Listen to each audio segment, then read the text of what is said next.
पैर छू के लो, अपने से बड़ों का आशीर्वाद लो, अपने से छोटों का भी लो, शुभ कामनाएं, उससे एक कवच बनता है और जीवन में काम आता है। यशोदा सबसे आशीर्वाद मांग रही, मेरे कन्हैया को आशीर्वाद दे दीजिए। चली गई पूतना। अब जब पूतना गई तो भगवान ने देख लिया कि मौसी जी आ गई है जहर लगा करके। तो ग्रहम चराचरात्मा निमीलित क्षण। भगवान ने आंखें बंद कर दी।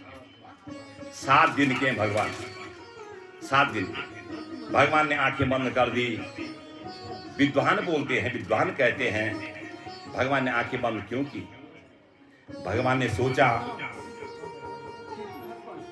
कि मैं राक्षसों के संहार के लिए आया हूं और इसका शुभारंभ जो है पूतना मौसी से करना पड़ेगा, इसलिए पहले श्री गणेश किया और आंखें बंद कर दी। कोई विद्वान कहते हैं कि भगवान ने आंखें बंद इसलिए की क्योंकि पूतना मौसी ने जहर लेके आ रखी है, इसलिए आंखें बंद की और भगवान शंकर का ध्यान लगाया कि प्रभु आप ही जो है जहर पी सकते हैं, आप ही पियो। अनेक प्रश्न लोगों ने किए। तो जैसे ही उसने जो है जहर वाला स्तन बच्चे के मुंह में लगाया तो जैसे कोई छोटी सी रस्सी होती है वह हम उठा देते हैं, ऐसे रस्सी के समान उसने भगवान कृष्ण को गोदी में उठा लिया, मानो भयंकर सांप को हाथ लगा दिया। भगवान तो कालों की काल। अब दूध पिलाना आरंभ किया। गाढ़ं करभ्यं भगवान प्रविद्य तथा प्राणे समम्रोषमिनुतो अपिवत्। भगवान ने पहले उसका दूध जहर पिया, फिर दूध पिया और अब प्राण पीने लगे। और जब उसके मर्मस्थलों में पीड़ा होने लगी उसने कहा मामुंच मुंचतमिति प्रभाषणी। मुंच माने छोड़, अरे मुझे छोड़, वेदना होगी। भगवान ने कहा मौसी पहले तो पकड़ता नहीं, और जब पकड़ता हूं तो फिर छोड़ता नहीं। अब मौसी मुंच नहीं चलेगा, अब तो बस। और भगवान ने उसके प्राण हरण कर दिए। वो विकराल रूप में आ गई और जो है पूतना जो है बाहर गई और इतने विशाल बन गई कि 6 कोस के जितने पेड़ थे सब ध्वस्त हो गए। अब यशोदा ने देखा भगवान बाल मुकुंद कहाँ है, नहीं थे झूले में, तो परेशान हो गई। गांव के सारे इकट्ठा हो गए। तब जो है सीढ़ी लगाई गई और सीढ़ी के द्वारा जो है भगवान उसके पेट में खेल रहे हैं, छाती में खेल रहे हैं। तो भगवान को सीढ़ी के द्वारा नीचे निकाला गया और नीचे निकाल करके यशोदा माँ को दिया। यशोदा माँ बुढ़ापे की संतान, बड़ी बेचैन है, बावरी हो गई है। सबसे पहले भगवान को स्तन से लगाया, क्योंकि अगर बच्चा दूध पीने लग जाएगा ना ठीक है। और भगवान ने दूध पीना, माँ का दूध पीना प्रारंभ कर दिया। माता का जो दुख था दूर हो गया। माता तुरंत गौशाले में ले गई। देखिए गौशाला में गोबर गोमूत्र ये अमृत है। और भगवान को पहले गोबर से नहाया, फिर गोमूत्र से, फिर दूध से, फिर शुद्ध स्नान कराया भगवान का। और गाय की पूंछ से जो है झाड़ा लगाया। कोई बच्चा बीमार होता है तो गाय के पूंछ से झाड़ा लगाना चाहिए। उसमें जो है 7-8 बार करना चाहिए, बच्चा बीमार नहीं होगा। क्या कहा? इंद्राणी ऋषिकेशः प्राणान् नारायणो वतुः सप्तद्वीप प्रतिष्ठितम् मनोयोगेश्वरो वतुः। हे ऋषिकेश, हे नारायण, मेरी बेटी की रक्षा करो। देखो भगवान को झाड़ा मारा जा रहा है और भगवान के नामों से ही मारा जा रहा है। श्रीमद् भागवत में 8 श्लोक है जिससे आप जो है झाड़ा मार सकते हैं। इधर जो है नंद जी पहुंच गए, देखा मथुरा और गोकुल के रास्ते में बहुत बड़ा विशाल शरीर पड़ा हुआ है। गांव वाले सारे इकट्ठा हो गए और पूतना का को जो है कुल्हाड़ियों से काट करके जो पेड़ टूटे हुए थे उसी में उसको जला दिया और बहुत सुगंध जो है चारों ओर फैल गई। परीक्षित ने कहा, महाराज ये दुष्टा है, राक्षसी है, इसके जलने में सुगंध कैसे आई? परीक्षित ने पूछा। सुखदेव महाराज जी ने कहा कि जिसको भगवान ने स्पर्श कर दिया हो, जिसका स्तनपान भगवान ने कर दिया हो, उसमें खुशबू नहीं आई तो क्या आएगा?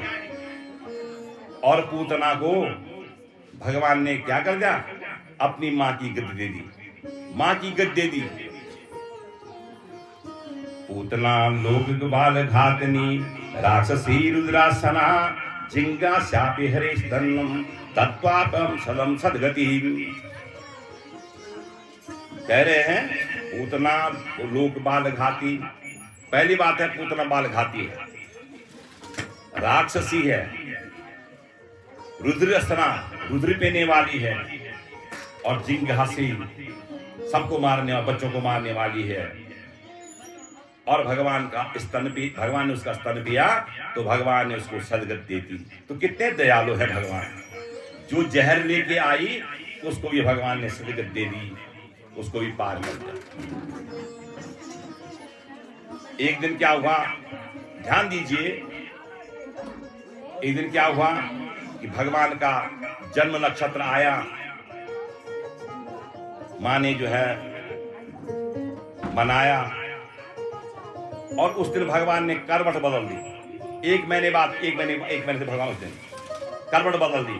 तो यशोदा ने पूरे गांव में कह दिया, सब लोग आइए, आज कीर्तन होगा, भोजन हमारे यहाँ होगा। मेरे लाला ने करवट बदल दी।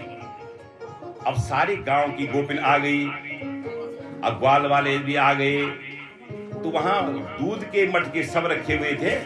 उन्होंने कहा हम जो है कीर्तन करेंगे। तो यशोदा मैया ने कहा मेरा लाला उठ जाएगा। उन्होंने कहा क्यों बुलाया तुमने, कीर्तन नहीं करना क्यों बुलाया? तो सब महिलाओं ने जो है वो जो दूध दही के बर्तन थे, एक गाड़ी थी वहां पे सकट, उसमें रख दिया और भगवान को उसके नीचे झूला उस पर लगा दिया और सब कीर्तन करने लगे। भगवान की नींद खुली। भगवान की जब नींद खुली तो भगवान ने चिल्लाना रोना शुरू कर दिया। बालम रोदनम बला, बच्चे का बल ही रोना है।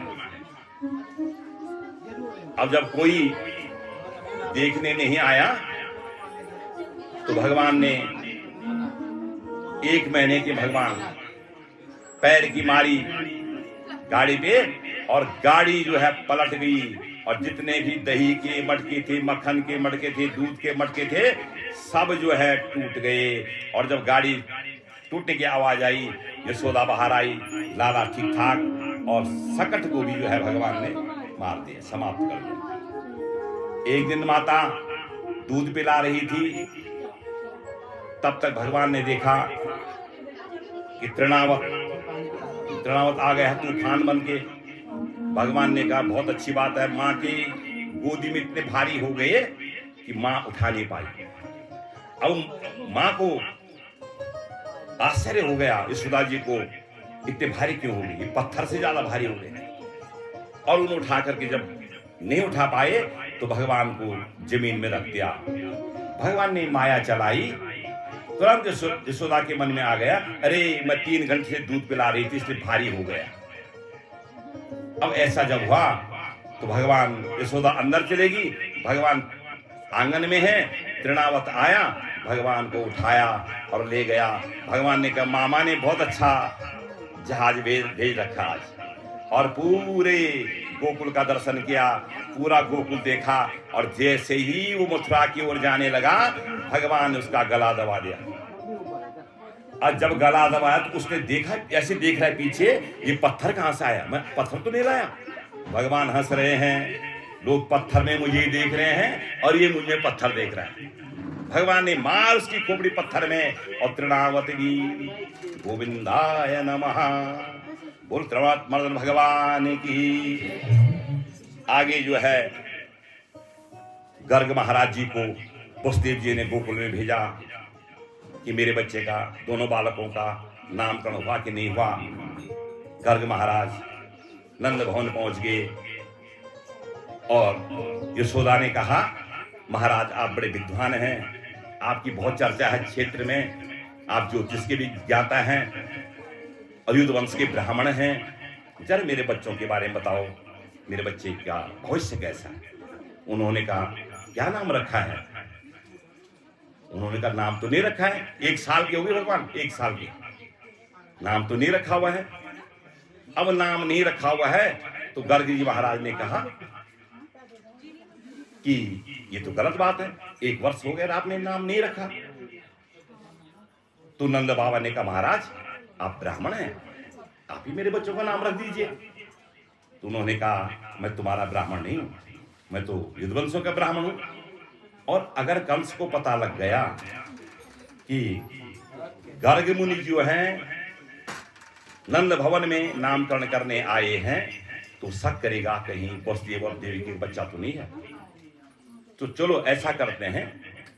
नंद ने कहा कि क्या करें, आप मेरी गौशाला में करो, तो किसी को पता नहीं होना चाहिए, और चुप के जो है गौशाला में करेंगे।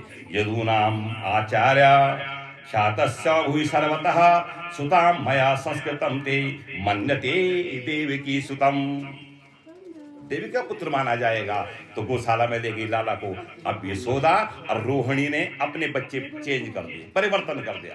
रोहिणी का यशोदा ने पकड़ लिया और यशोदा का रोहिणी ने पकड़ लिया कि दीदी जब देखते ब्राह्मण विद्वान कितना है, इसका नाम बहुत सुना हमने, जरा नाम देखते हैं। और दोनों बच्चों को लेकर के गौशाला में पहुंच गई।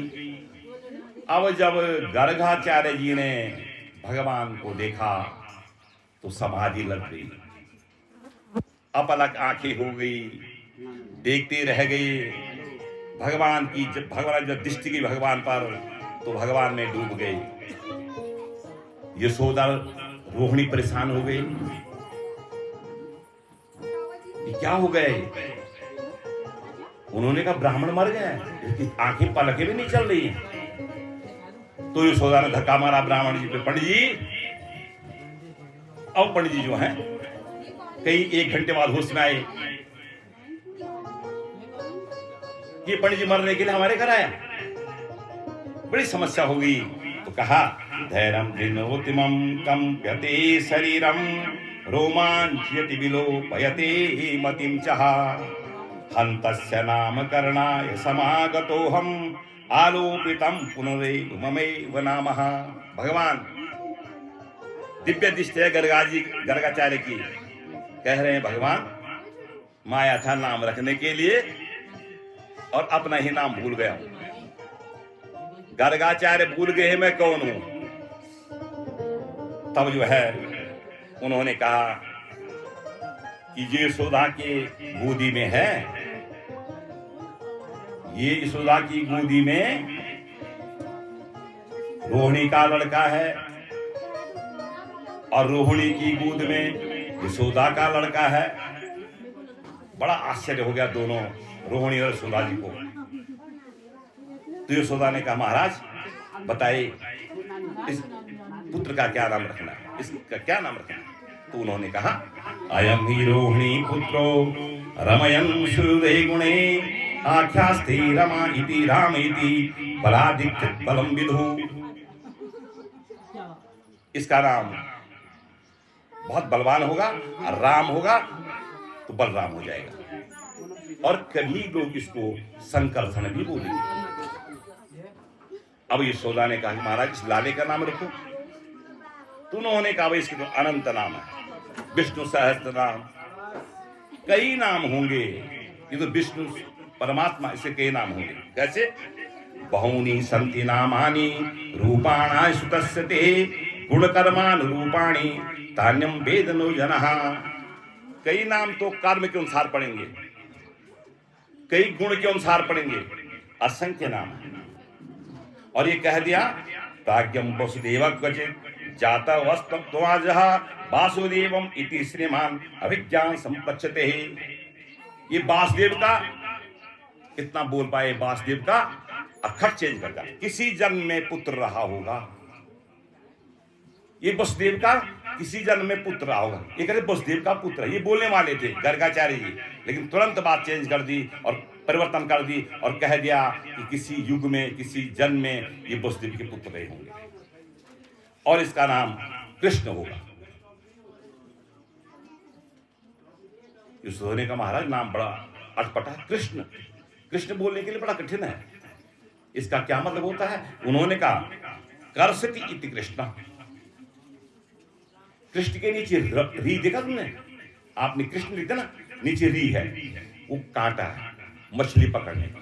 बस जैसे मछुआरे कांटा लगाते हैं और कांटा में जो है आटा लगाते हैं और मछली फंस गई तो फिर छूट नहीं सकती है। बस जो कृष्ण जिसको पकड़ लेगा उस कांटे में फंस जाएगा, वो छूटने वाला नहीं है। कर्षित अपनी ओर खींचता है, जो अपनी ओर खींचेगा सारे संसार को, उसका नाम कृष्ण है। इस प्रकार से नामकरण हुआ। माताओं ने कहा भाई बहन, ये कृष्ण बोलने में बड़ा कष्ट हो रहा है और बलराम बोलने में हमारे बस की बात नहीं है। गांव के देहाती लोग, हम तो भाई वाले हैं, तो इसका नाम काना, इसका नाम बलुआ। कौन हुआ? बलुआ। ये नाम रख दिए माताओं ने, क्योंकि हम भी करते हैं, हमारी माता भी करते हैं। बहुत अच्छा नाम, लेकिन घर का नाम एक प्यार का नाम रखते हैं, तो भगवान का प्यार का नाम हो गया कौनुआ और भाई का नाम हो गया बलुआ। कौनुआ और बलुआ, ठीक दो नाम हो गए। अब क्या हुआ? काले निव्रजतालेपेन गोकुले राम के सबो जनुभ्याम सा पाणिभ्याम रिंगमाणो विहर्जतु। अब भगवान पैरों से घुटनों के बल चलने लगे, घुटनों के बल दौड़ने लगे, कभी उठते फिर गिरते। भगवान की बाल लीलाएं सुंदर है। भगवान एक सांवले हैं, एक गोरे हैं, एक ने पीत वस्त्र पहन रखे हैं, एक ने नीले वस्त्र पहन रखे हैं। दोनों भाई यशोदा और नंद के भवन में किलकारियां मार रहे हैं, चल रहे हैं। कभी गौशाला में जा रहे हैं, वहां गाय गाय है, 9 लाख गाय थी नंद बाबा की। तो भगवान क्या कर रहे हैं? गोबर उठा रहे हैं, सारे शरीर में लेप रहे हैं। हमारे बच्चे नहीं करते हैं, गौशाला लगा देता है। ऐसे ही है भगवान की लीला, हमारे बच्चों की जैसी लीला होती है। भगवान यही है, इनमें भगवान देखो, मजा, जीवन का आनंद आ जाएगा। भगवान तुम प्राप्त नहीं कर सकते, पर जो बच्चे हैं ये निर्विकार हैं, इनमें कोई विकार नहीं है। इनके लिए सारे गांव के बराबर है। जो टॉफी देगा वही अपना, बच्चा का तो ये होता है सब अपने। तो इन्हीं में भगवान के दर्शन कीजिए, आपको परमात्मा के दर्शन हो जाएंगे। तो गौशाला में जा रखे दोनों भाई और कृष्ण जो है गोबर लगा रहे हैं। पंका विशक्ति सकला वयम विलोक्यम दामोदरम बद्रिकूपवसात् यशोदा त्वं सुपुरोसि गज्जन्मनि पूतनारे इत्युक्ति संस्थित मुखो वतनो मुरारे। मां कह रही है, काना कनुआ, तू पिछले जन्म में सूकर था, सुअर था। भगवान मुस्कुरा रहे हैं बलराम को देख करके कि माता ने पहचान लिया, मैं सुअर भी बना था पृथ्वी को बचाने के लिए। भगवान मुस्कुरा रहे हैं कि भैया देख ले, मां पहचान गई कि मैं सुअर भी बना था, मैं सूकर भी बना था। इतना आनंद नंद भवन में हो रहा है। 90 साल में रसखान ने लिखा है, धूलि भरे अति शोभित श्याम जू तैसी बनी सिर सुंदर चोटी। सुंदर चोटियां बना रखी हैं दोनों भाइयों ने। खेलत खात पीते अंगना पग पैजनी बाजी परी कछोटी। पैजी में लगी हुई हैं, खेल रहे हैं, तभी खा रहे हैं, तभी लड़ रहे हैं दोनों। या छवि को रस खानी बिलू कतवार काम कला निधि कोटि। रसखान जी कह रहे हैं ऐसे भगवान पर करोड़ों कामदेव क्या हो रहे हैं? न्योछावर हो रहे हैं। जो देख रहा है वो भगवान का हो रहा है। कभी कभी क्या होता है, वही बच्चे इतना सुंदर लगता है कि मन करते इसको छोड़ना ही नहीं है। जब सुंदर है नहीं है, और कभी कभी उसमें गंदगी और अच्छा लगता है। किसी को गंदगी भी काला कूला लगाओ, टीका लगाओ, और अच्छा लगता है। मंडनम नाकृति नाम परमात्मा कृपा है, बहुत ही सुंदर लगता है। काग के भाग कहा कहिए हरि, हाथ चलो गयो माखन रोटी। रसखान जी कह रहे हैं कौवे का कितना बड़ा भाग्य है, वो जो भगवान के हाथ से रोटी दे गया। अब भगवान 3 साल के हो गए हैं, 3-4 साल के हो गए हैं। गांव के सारे बच्चे एक साथ हो गए हैं। भगवान ने कहा भाई देखो, गोकुल के जो बच्चे कमजोर होते जा रहे हैं और मथुरा के बच्चे पहलवान होते जा रहे हैं। क्यों? कि दही माखन दूध सब कहां जा रहा है? मथुरा जा रहा है। तो भगवान ने कहा कि कैसे जो है यहां के बच्चे कुछ करें, इसलिए भगवान ने चोरी करना प्रारंभ कर दिया। फिर क्या था? सारी गोपियां चाहते हैं भगवान मेरे यहाँ आए,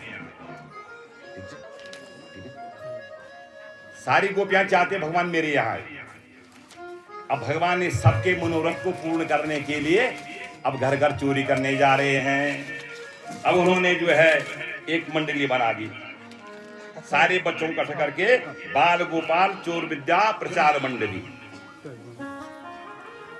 अब मंडली बना दी तो सब बच्चे जो हैं घर घर में जा रहे हैं, माखन निकाल रहे हैं, माखन चोर रहे हैं, और जो है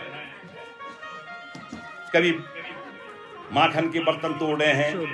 सारी गोपियां परेशान हो गई भगवान की लीलाओं को देख करके, और सारे मिलकर की गोपियां भगवान को देखने के लिए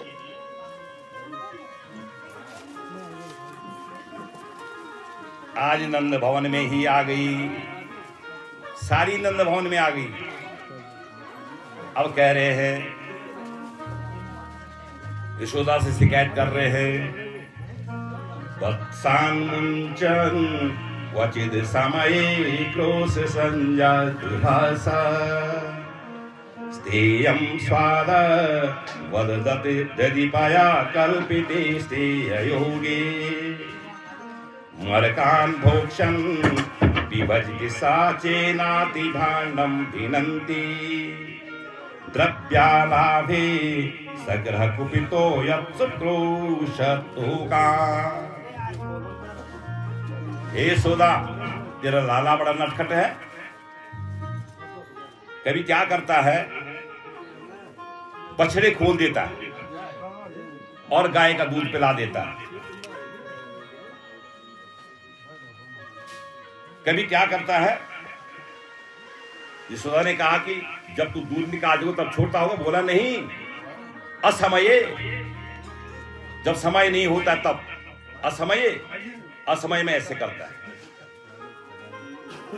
और दही माखन खाते हैं। सारे ग्वाल वालों को लेकर के मंडली का सरदार है तेरा लड़का, ये काना, ये सरदार है, और सबको जो है माखन खिलाता है, दही खिलाता है, और उसके बाद जो बचता है वो बंदरों को खिलाता है।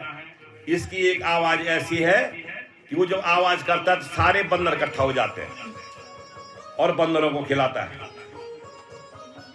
अब बंदरों को खिलाता है, उसके बाद क्या करता है कि जो बर्तन है दही के, जो बर्तन है मक्खन के, भिनौंती, उनको भी तोड़ देता है और वहां से भाग जाते हैं। इस प्रकार से भगवान की शिकायत कर रहे सारी गोपियां भगवान के पास। भगवान ने कहा, ब्रिज का माखन बहुत खा दिया है, गोकुल का माखन बहुत खा दिया है, अब थोड़ी मिट्टी भी खा ले। एक दिन जो है भगवान ने जो है